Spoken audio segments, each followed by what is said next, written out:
Bonjour, dans cet épisode, je veux vous parler de l'eau. Le liquide qui est indispensable à la vie, qu'on trouve un peu partout dans l'univers et qui représente 65% du poids corporel. Le contenu en eau varie d'un tissu à l'autre dans notre corps. Par exemple, la graisse corporelle contient 10%, les os 22%, le cerveau 76%, le sang 79%.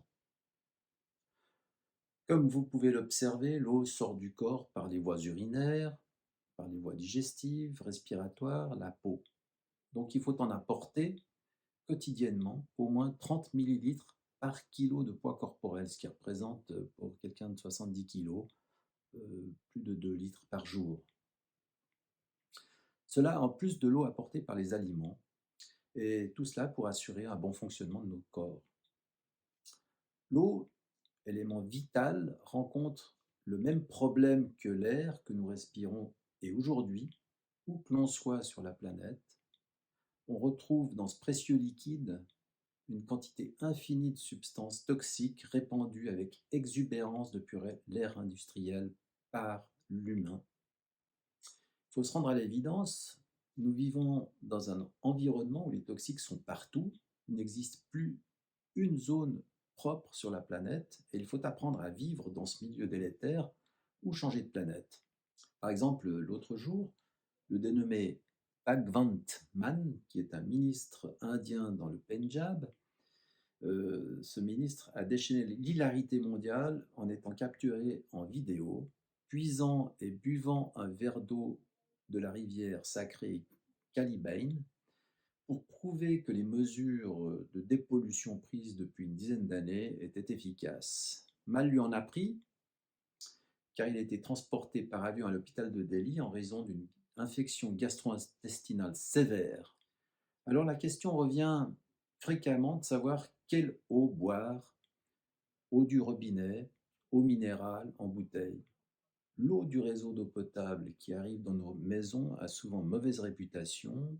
On parle de son contenu en chlore, en métaux lourds, en pesticides, en médicaments, en substances chimiques diverses.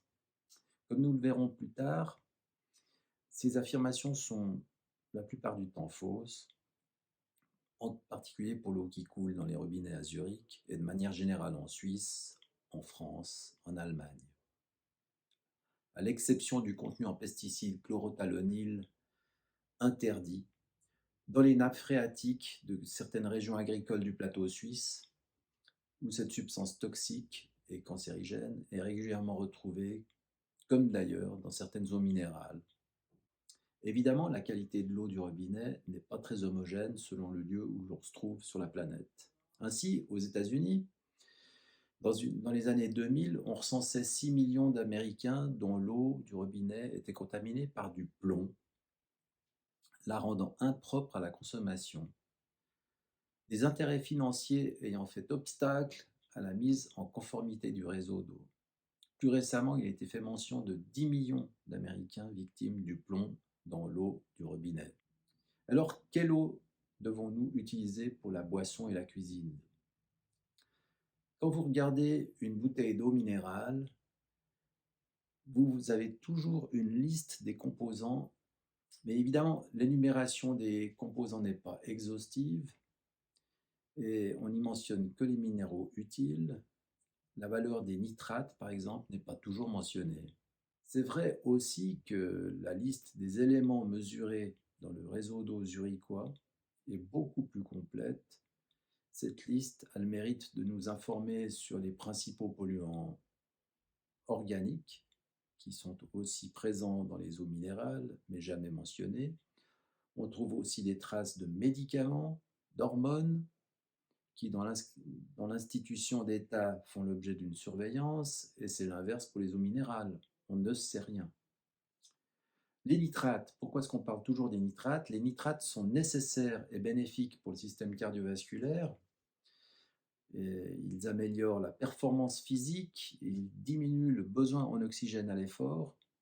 C'est la consommation des légumes qui en apporte le plus, et bien plus que l'eau.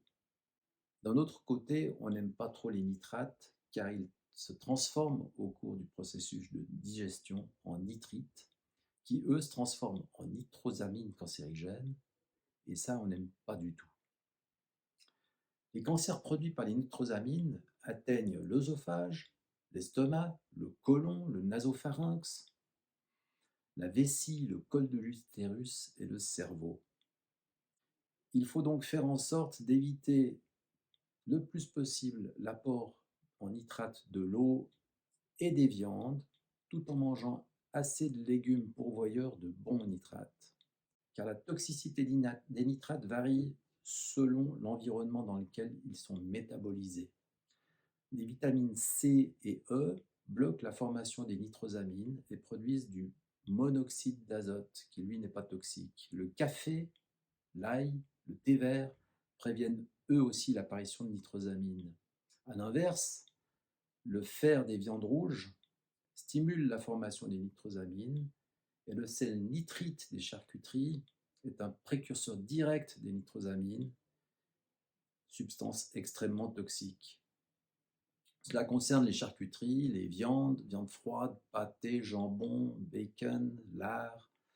Les saucisses de toutes sortes contiennent de fortes doses de nitrates et de nitrites ajoutés car ils donnent une belle couleur rose à rouge à la viande et améliorent sa conservation.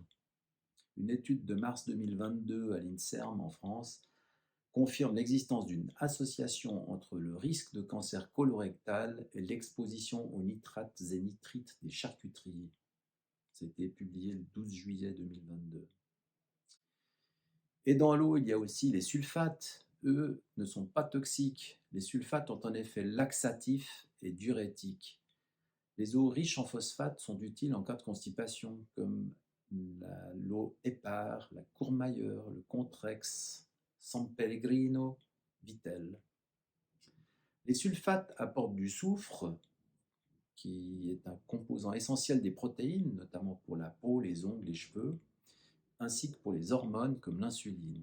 Il entre aussi dans la composition de certaines vitamines, du cartilage, des tendons et des os. Dans le choix d'une eau minérale, il faut privilégier celle qui contient le moins de nitrates, comme Valser, Alpina, Saguaro et quelques autres. Si l'on regarde les valeurs du tableau ci-dessous, on remarque que l'eau du robinet de Zurich est plutôt dans la bonne moyenne concernant les nitrates. Vous pouvez trouver les informations relativement facilement pour les réseaux de chaque région. Les bouteilles, qu'en est-il des bouteilles en plastique? Actuellement, l'abandon du PVC pour la production de bouteilles est une bonne chose car on retrouvait aisément les phtalates plastifiants du PVC dans les liquides contenus par les bouteilles et ce sont de très puissants perturbateurs endocriniens.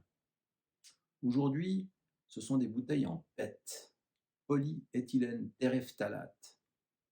Mais le terephthalate n'a pas de parenté avec le phtalate.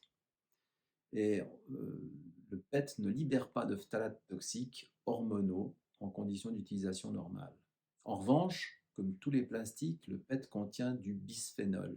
Ici, il s'agit de bisphénol S, un plastifiant qui a remplacé le bisphénol A, qui est désormais interdit en Europe depuis quelques années pour ses effets puissants perturbateurs endocriniens. Or, le bisphénol S présente en gros les mêmes effets et la même toxicité, et il reste plus longtemps dans le sang. Mais en utilisation normale, à température ambiante ou froide, le PET présente une bonne sécurité d'utilisation. Alors je bois volontiers de l'eau minérale Coop Alpina qui a une bonne qualité organoleptique et pratiquement pas de nitrate, ou la Saguaro qui vient d'une source du canton de Soleure, qui contient plus de sulfate mais pas ou peu de nitrate. Je bois aussi du Valser qui contient pas du tout de nitrate, mais l'eau de Zurich contient moins de nitrate qu'Evian, Perrier, San Pellegrino et 4 à 5 fois moins que Aigné. Je vous conseille de lire les composants avant d'acheter une eau minérale, mais les nitrates ne sont pas toujours mentionnés et il faut les rechercher sur sur internet. C'est là que vous allez trouver la bonne teneur en nitrate. Et voici le travail de l'administration zurichoise qui a analysé 42 paramètres de physique et chimie, 19 paramètres organiques, 13 paramètres biologiques. C'est un gros tableau avec énormément d'éléments. Et en fait, on n'aura jamais de tels renseignements pour les eaux minérales. En conclusion, quand on dispose de suffisamment d'informations sur l'eau de la part des services publics, on peut opter sans hésiter pour l'eau du robinet. La consommation d'eau minérale en bouteille expose aux mêmes substances nocives que l'eau du robinet, mais il y a une opacité dans la publication des analyses. Choisissez toujours une eau pauvre en nitrates, ceci s'ajoutant aux nitrites et nitrates bien plus méchants contenus dans les charcuteries et autres préparations de viande transformée. Les bouteilles en verre sont extrêmement rares et le PET n'est pas parfait. Et il devient toxique à la chaleur et le bisphénol S passe alors dans les liquides contenus par la bouteille, surtout quand il y a du sucre, des acides organiques ou des graisses dans le contenu. La consommation de fruits et légumes, de café, d'ail, de thé vert, l'apport en vitamines C et E bloque la formation des dérivés très toxiques des nitrates. Alors pensez à vous hydrater suffisamment, c'est vital. Si cette vidéo vous a plu, vous pouvez vous abonner pour être informé de chaque nouvelle publication en cliquant sur la cloche. Nos sujets concernent l'alimentation, la nutrition, des flashs à propos de certains nutriments, additifs, médicaments, toxiques, ou concernent le métabolisme, les intolérances, les allergies, ainsi que les maladies chroniques. Enfin, nous allons aussi vous présenter de magnifiques recettes de cuisine savoureuses, anti-inflammatoires, dépourvues de toxiques.